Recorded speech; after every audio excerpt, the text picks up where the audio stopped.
नई दिल्ली से, जहां पर प्रधानमंत्री नरेंद्र मोदी ने नई दिल्ली के विज्ञान भवन में अंतर्राष्ट्रीय वकील सम्मेलन 2023 का उद्घाटन किया। और इस दौरान प्रधानमंत्री मोदी ने सभी अधिवक्ताओं को संबोधित किया। प्रधानमंत्री नरेंद्र मोदी ने कहा कि इंटरनेशनल लॉयर्स कॉन्फ्रेंस भी वसुधैव कुटुंबकम की भावना का प्रतीक है।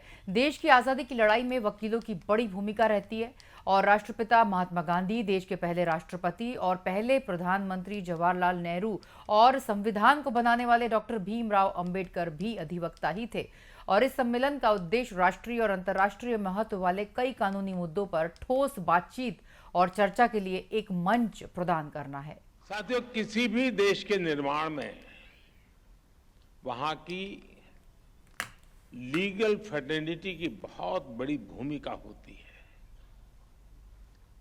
भारत में वर्षों से जुडिशरी और बार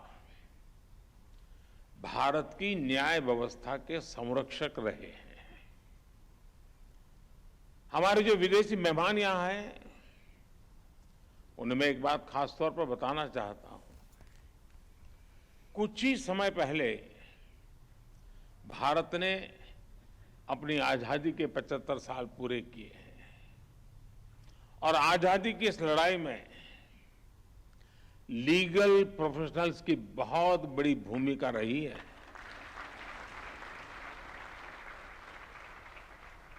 आजादी की लड़ाई में अनेकों वकीलों ने चलती हुई वकालत छोड़ करके राष्ट्रीय आंदोलन का रास्ता चुना था। हमारे पूज्य राष्ट्रपिता महात्मा गांधी, हमारे संविधान के मुख्य शिल्पी बाबा साहब आंबेडकर, देश के पहले राष्ट्रपति डॉक्टर राजेंद्र प्रसाद, देश के पहले प्रधानमंत्री पंडित जवाहरलाल नेहरू, देश के पहले गृह मंत्री सरदार वल्लभ भाई पटेल, आजादी के समय देश को दिशा देने वाले लोकमान्य तिलक हो, वीर सावरकर हो, ऐसे अनेक महान व्यक्तित्व भी वकील ही थे।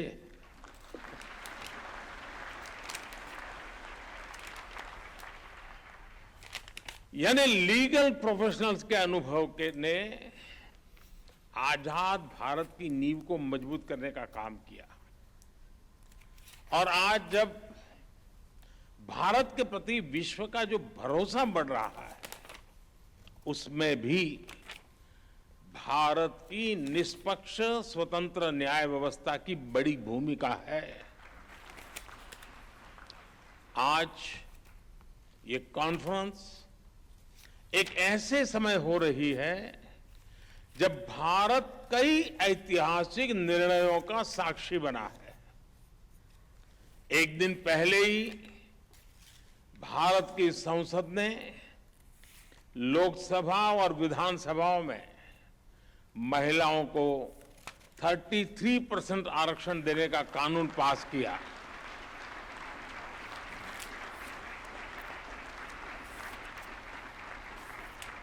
नारी शक्ति वंदन कानून भारत में विमेन लेड डेवलपमेंट की नई दिशा देगा, नई ऊर्जा देगा। कुछ ही दिनों पहले ही G20 के ऐतिहासिक आयोजन में दुनिया ने हमारी डेमोक्रेसी, हमारी डेमोग्राफी और हमारी डिप्लोमेसी की झलक भी देखी।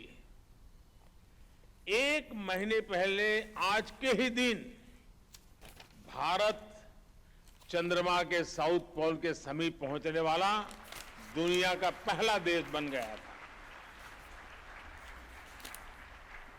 ऐसी अनेक उपलब्धियों के आत्मविश्वास से भरा भारत आज 2047 तक विकसित होने के लक्ष्य के लिए मेहनत कर रहा है और निश्चित तौर पर इस लक्ष्य की प्राप्ति के लिए भारत को एक मजबूत, निष्पक्ष, स्वतंत्र न्यायिक व्यवस्था का आधार चाहिए। मुझे विश्वास है इंटरनेशनल लॉयर्स कॉन्फ्रेंस इस दिशा में भारत के लिए बहुत ही उपयोगी साबित होगा। मैं आशा करता हूं कि इस कॉन्फ्रेंस के दौरान सभी देश एक दूसरे की बेस्ट प्रैक्टिसेस से काफी कुछ सीख सकेंगे। फ्रेंड्स, 21वीं सदी में आज हम एक ऐसी दुनिया में रह रहे हैं जो डीपली कनेक्टेड है। हर लीगल माइंड या इंस्टीट्यूशन अपने जुरिडिक्शन को लेकर बहुत सचेत है, लेकिन ऐसी कई ताकतें हैं जिनके खिलाफ हम लड़ रहे हैं, वो बॉर्डर्स या जुरिडिक्शंस की परवाह नहीं करती। और जब खतरे ग्लोबल है तो उनसे निपटने का तरीका भी ग्लोबल होना चाहिए।